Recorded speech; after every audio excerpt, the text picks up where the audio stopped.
here we go. All right, my name is Jada Crook, and I'm going to be interviewing Miss Mary. Miss Mary is going to introduce herself and go over a little bit about her recent surgery that she had, as well as her age and her name. Hey, my name is Mary. I'm 64 years old, and I've had back surgery recently. All right, Miss Mary, when you were getting ready to have your back surgery, was there a time period that needed to be cut off before you could eat or drink? Like, did you have to stop eating or drinking before midnight, or was it before that?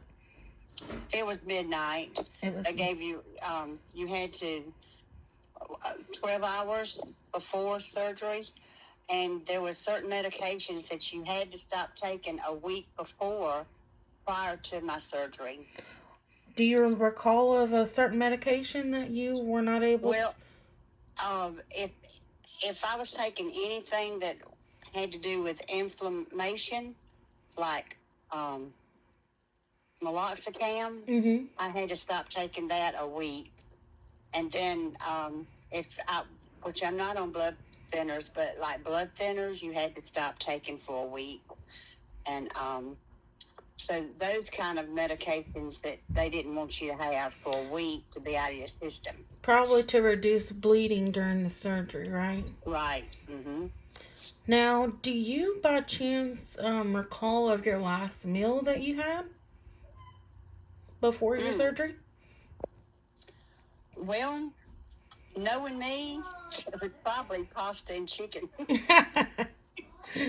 I love pasta and chicken. Oh, yeah. Those are my two favorite things. And that's probably, I'm pretty sure that I had some pasta before during that last meal.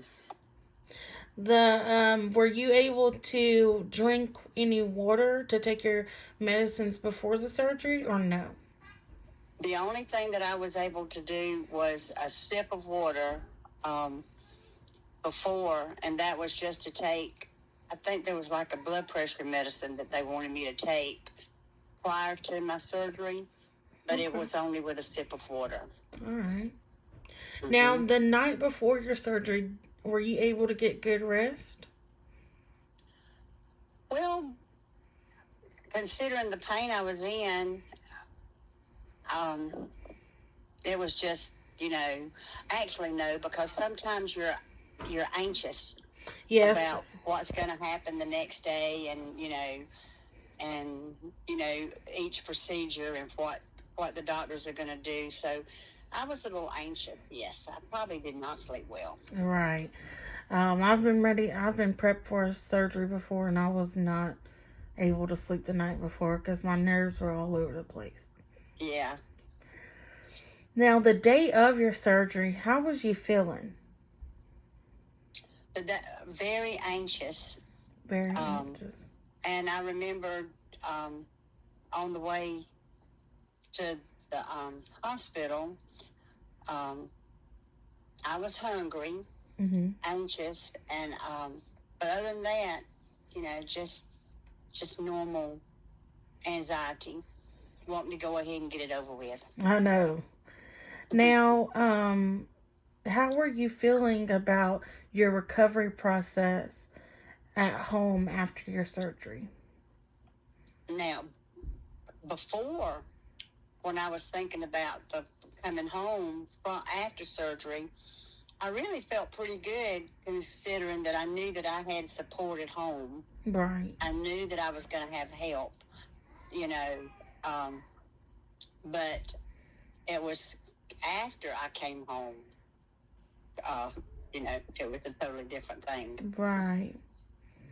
Now, did you have anyone there with you the day of your surgery to support you? My husband, he was there, and it was, during the COVID, this COVID thing, so he couldn't go into the hospital, and so so that made my anxiety level a lot higher while they were preparing me, because he couldn't come in. Oh, that. That But the had to be whole time, nerve-wracking. yeah. And after after I got out of surgery and got into a room, he was able to come to the room, and he could not leave until he was ready to leave. And I could only have one. So, but yeah, I was able to have somebody with me. Okay, good.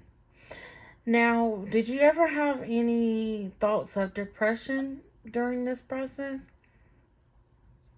Well, yes, I did. Um, After, because I was still in a lot of pain when I came home from my surgery, Mm-hmm. because um, I couldn't get up by myself. I needed a whole lot of help. Um, I couldn't go to the bathroom by myself. Somebody had to help me. And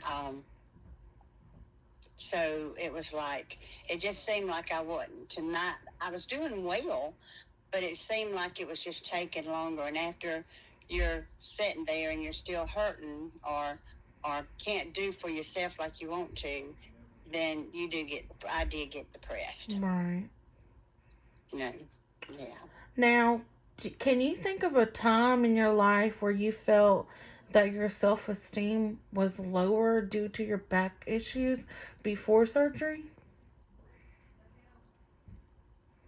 Well, um, I'm not sure if it was my self-esteem, but I do know that before I had my back surgery, during the time that I was having back problems, I wasn't able to do my job at work, at school with my little pre-Kers. And so therefore I just felt like I wasn't able to do my job. And it kind of made me feel like, okay, you know, somebody else can do my job better than I can. Okay. So your self-confidence, it interfered with a little bit more, right? Yeah, just a little bit. Now, what was your biggest goal that you had for after surgery? Being pain free, and that was my goal. And I probably would have done well, but at the time my back didn't, the it didn't fuse as well as it was supposed to. Right. It's fused now, but so that put a little delay in my recovery. So you was expecting it to heal a lot quicker than it did. Mm-hmm.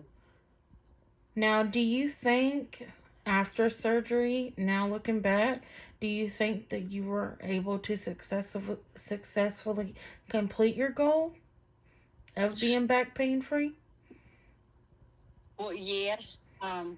What delayed my goal in the first place was not doing the things that I needed to do, because that's when, Aunt Alice and my family needed me. Right. And I had to do a lot of lifting, and because of them being elderly. And so therefore I didn't do what I was supposed to do. And that's why it didn't heal. But I think that if I had have done exactly like I was supposed to, I would have gotten the results much better, much quicker. All right. Well, Miss Mary, thank you so much for answering all my questions today about You're your so surgery. welcome. I'm glad that it did go well for you.